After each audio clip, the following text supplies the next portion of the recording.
Hazak ou Baruch Rabotai, Bessorot Tovot, on est aujourd'hui le Hay 18 dans le mois de Tevet.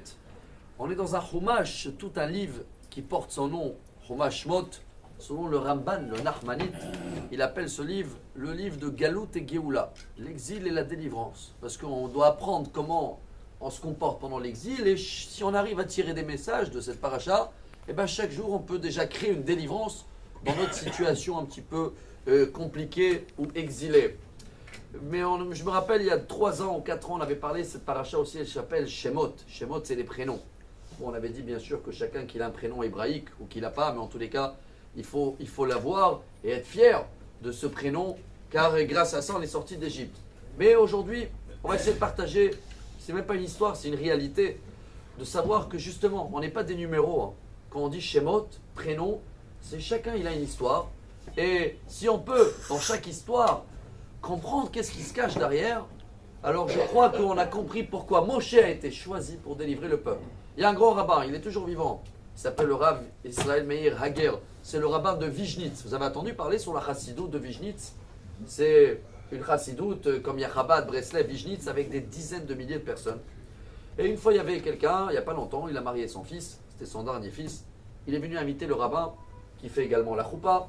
Le rabbin, il a dit avec plaisir, il a fini la choupa, il a béni toute la famille. Juste avant de partir, il a attrapé le papa du khatan, il a dit, très important, ce soir, peu importe à quelle heure, à la fin du mariage, tu m'appelles, j'ai quelque chose à te dire important. Alors le monsieur, il a dit, mais monsieur le rabbin, on va finir peut-être à 2h, 3h, il a dit, tu m'appelles. Bon, il rentre à la maison, le chamash qui est là, le bras droit, il ne comprend pas qu'est-ce qu'il y a d'urgence.